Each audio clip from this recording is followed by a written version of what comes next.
Happy New Year again, and welcome to my YouTube channel. It's so good to see you today. Have you set your goals? Are you on track for the year? Do you have clarity? Do you have a sense of purpose for the year? Now, if you have not set your goals, I have a detailed video on goal setting. I have a detailed video on how you can create your vision board. Go watch those videos and sit down and align the things you want to see done, the things you want to achieve in this year, so you can have purpose, you can have clarity and have direction. Remember, a goal is like a compass, giving you proper direction so that your mistakes can be minimized in this year. Now, today I want us to look at some dining essentials, and I want to be able to respond to some questions, as well. But firstly, I want to say that the best place we can learn, these things is from the home. Teach our children right from home. If a child can actually see mommy and daddy seated at the table, the child will know it's the right thing to do. If the child can see mom or dad set the table, the child will know it's something that should be done. Remember, children see you first before they hear you. So, for you to be able to correct, reinforce, it's easier for them to see you model those things. For example, a child will learn how to set the table when a child sees you setting the table. As you set the table, you're showing the child, oh, this is for this is for that. You are building confidence in that child. The child sees everybody seated at the table. At that time, you can actually teach the table manners. You can be able to correct when the child is, slouching, when the child is eating and talking with so much food, in his or her mouth. You can be able to observe and make quick corrections. Also, it's easier. You'll be able to tell the child, oh, dinner time, you set the table. Lunchtime, this person sets the table. And the child will know, I don't eat in my bedroom. I don't eat on the couch, because the child does not see you eating on the couch. So the child knows that's not the right place to eat. Everybody is seated at the table. Now we need to begin to replace. Some of us have used the dining table as a storage center. We should be able to change that in this new year. Let's bring, the grace the dining table actually has, in our homes. Let's sit at the dining table and eat. Let's be able to set the table, and be able to enjoy, that experience. Remember, if a child begins to see these things, begin to learn these things, it's easier for him to navigate when he goes outside the home. When he's in a different environment, he is confident. He'll be able to navigate with ease, because he learned those things from the home. He's not going to be able to know, oh, where do I put my fork? Where do I put my knife? Should I put it on my left? He already knows. Oh, this is the dinner knife. This is the dinner fork. This is the soup spoon. Because from the very, beginning, he was seeing these things done at home. So the best place is to, let's not leave these things for this, we're saying, oh, when he goes to school. It's our responsibility as parents to begin to teach these things from home. Let the child see you do these things from home. Then it's easier when you want to correct a child. A child knows, oh, I don't put my elbows on the table. I don't put my phone on the table. I don't put my handbag on the table, because he sees all these things done at home and you correct. So let's start this year right. Let's bring the grace, as I said, that is on the dining table back to our homes. Let's ensure that the children get to sit at the table. They don't have to eat in their rooms. The room is not where they should eat. They eat at the dining table. So let's begin to reinforce these things at home. Now, few dining essentials, as I said, is a response to some questions that I got. Firstly, let's look at how to hold. Now, this is not a proper dining setting. So what we're looking at today is just how to be able to hold our cutlery. Now, we already know the fork is held on the left hand and the knife on the right hand. But how do you hold it? Now, the fork, the index finger, always use the index finger as a proper hold with your thumb this way. That's the way to hold your fork. You don't hold your fork this way. You don't put your finger on the tines of the fork. You don't hold it this way.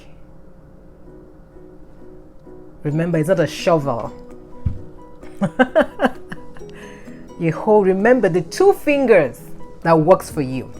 In the both hands, your index and your thumb. That's what you used to have a proper, grip.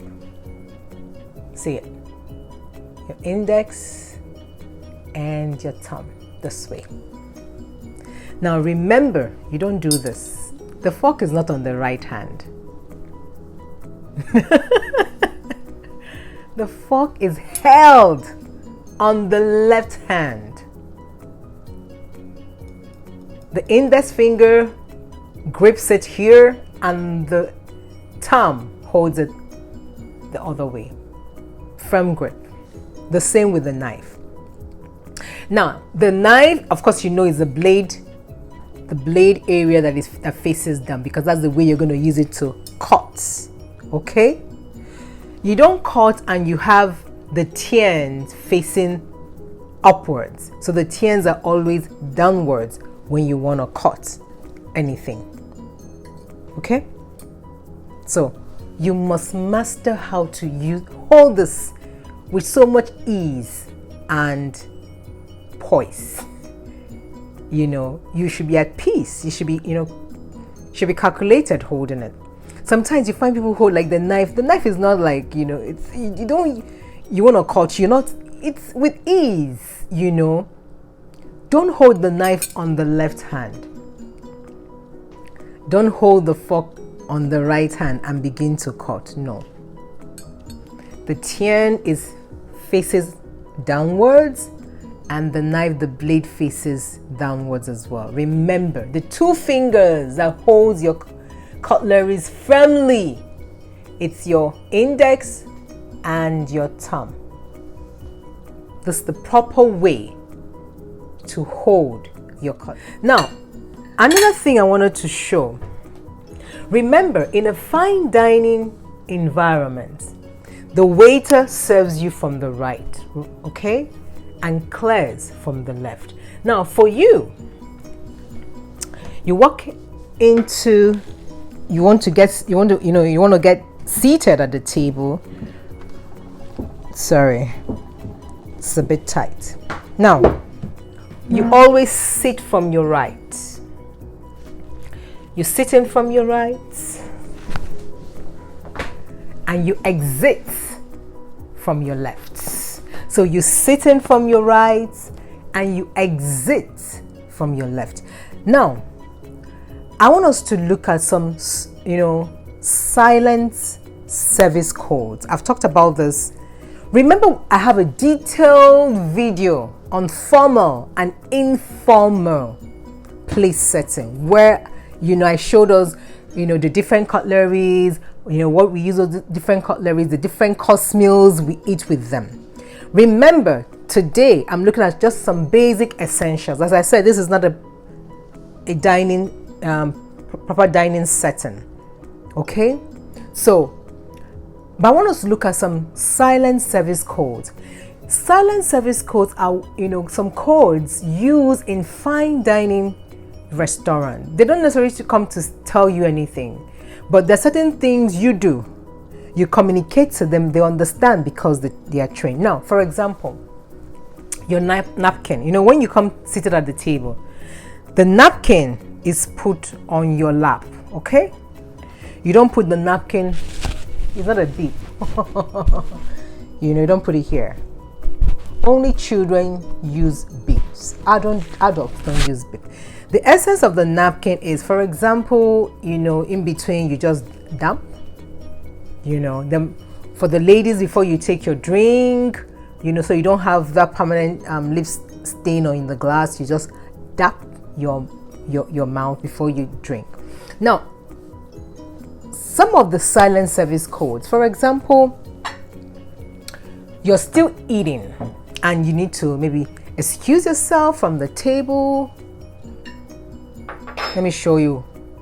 This is I'm resting position. I'm going to zoom this because I don't think you're going to see. This is I'm resting position. I will zoom this so you can have a look. This is I'm resting.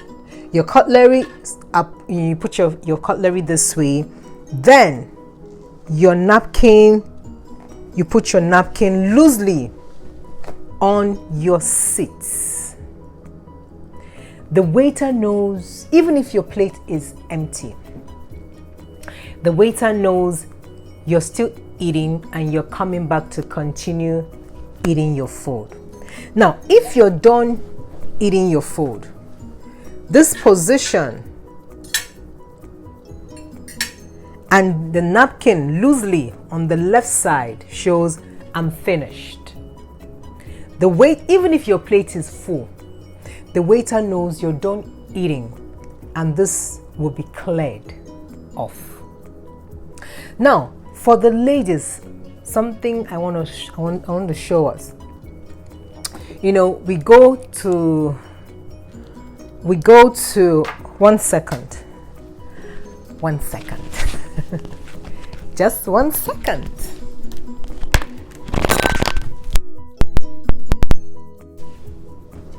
So this is the resting position. Remember what I said?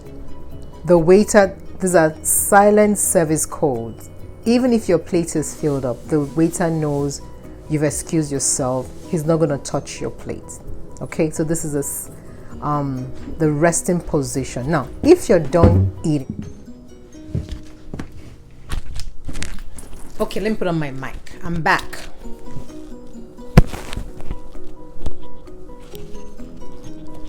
Okay, I'm back. Now, for the ladies, when you go to a restaurant, don't put your bag on the table. Don't put your bag on the floor. Don't put your bag on the floor. Putting your bag on your lap, you'll be uncomfortable. Now, some very exotic, fine dining restaurants, they have, an area, they have something they have put for you close to your table where you can actually drop your bag. Now, for you, ladies, I need you to go buy this. It's a bag holder, for you to clip. See that? Take it and just clip your bag. See that? Can you see it? You clip your bag. I'm going to show you. You clip your bag on your chair. Okay? It looks much better. You don't put your bag on the table. You don't put your bag on the floor. And you don't put it on your lap because you might become uncomfortable. It depends on the kind of chair you have. You can actually put it at the very back, before you sit. But this is nice. Just have, a bag holder like this. Very cute bag holders. You just clip it, at the back of the chair where you're seated. That's it. Voila. So I wanted to, this was a response to some questions. I said, okay, let me just do a full video on some of this, essentials. I'm going to take out time and do another video on proper, table manners in a dining, environment, so we can actually know how to, the things we should not do while we're seated. But I wanted just to respond to this question, real quick. Remember what I said at the very beginning. Let's begin to teach our children, how to have full confidence, in any dining environment. Let's start from the home. Let's set the table. Let's see the children set the table. Let's, model what is right while seated at the table, because that's how children learn. And you'll be able to begin to reinforce those table manners, for the child to know. So when the child goes out in any environment, the child will know what to do. Please feel free to drop any questions you have, or any other topic you want us to explore. I'll be glad to do that. Thank you so much for watching, and see you again in the next episode. Bye bye.